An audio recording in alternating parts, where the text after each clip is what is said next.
কেবল প্রণোদনা নয়, বরং পেনশন প্রদান এবং প্রবাসীদের লাশ বিনা শর্তে প্রেরণের দাবি জানিয়ে মতবিনিময় সভা করেছে মিলান বাংলা প্রেস ক্লাব। সহকর্মী আহসান হাবিব শিমুলের রিপোর্টে থাকছে বাকিটা।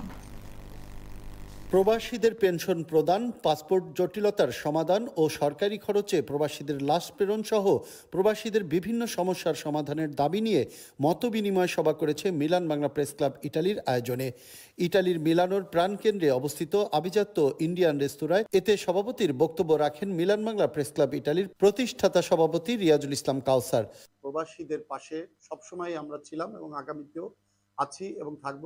এই বিষয়ে গুরুত্ব আরোপ করে প্রবাসীদের এই জনগুরুত্বপূর্ণ দাবিগুলো আমলে নিয়ে প্রয়োজনীয় পদক্ষেপ গ্রহণের জন্য সরকারের সংশ্লিষ্টদের প্রতি অনুরোধ জানান বক্তারা।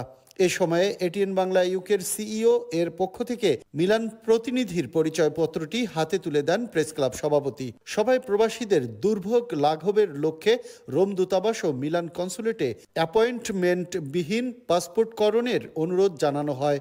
পাশাপাশি দূতাবাসের লোকবল বৃদ্ধির জন্য অনুরোধ জানানো হয়।